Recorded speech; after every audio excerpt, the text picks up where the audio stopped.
Leaders in Limpopo have much explaining to do. They've been summoned to the Luthuli House today after several branches marched to ANC headquarters a few weeks ago, you'll remember. Their demands include the reinstatement of the province's Deputy Chairperson Florence Radzilani and the Treasurer Danny Msizare. Sam Msizare, political reporter, is tracking that story for us. Sam, good afternoon to you. So why the summons to the Luthuli House?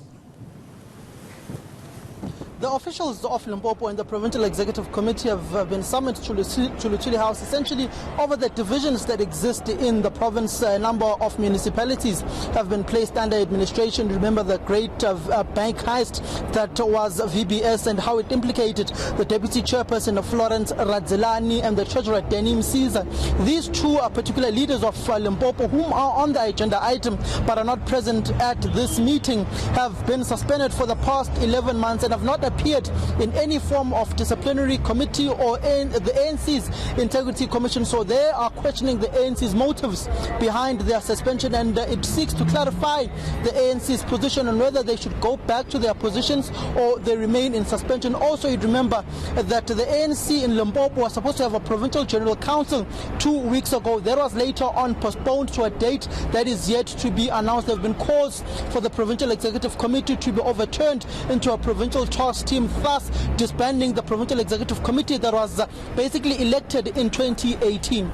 So what then is the key question that officials at Luthuli House are actually going to ask those from Limpopo today? This story is very muddied.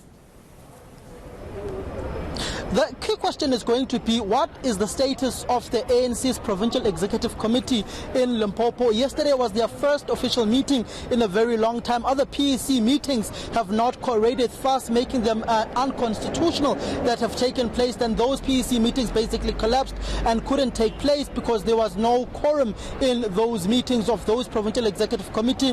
The PEC in Limpopo has been heavily divided on this issue of those who have been implicated in the great bank heist.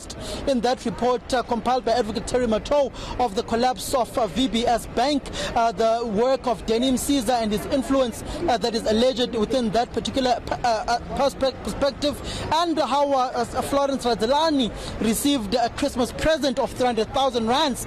They have been placed in suspension. They have been petitioning the ANC's National Executive Committee for these particular individuals to come back to work and for them to be reinstated in their positions as Deputy Chair and Treasurer of the province. So this is the key question that the ANC's officials have to deal with, knowing that Florence Radzilani and Danny Msizare have yet to appear before the ANC's Integrity Commission, despite the Integrity Commission issuing out a report that these two, Danny Msizare and Florence Radzilani, should step aside. We do know, and we have interacted with Danny Msizare. He's basically saying that he wants his day to try and clear his name within the ANC. So the ANC needs to decide whether he's going to a disciplinary commission or he's being entirely removed as the treasurer of the province in Limpopo. All right, we'll wait for the outcome. Political reporter Sam Msizare outside the Luthuli House in Johannesburg. Live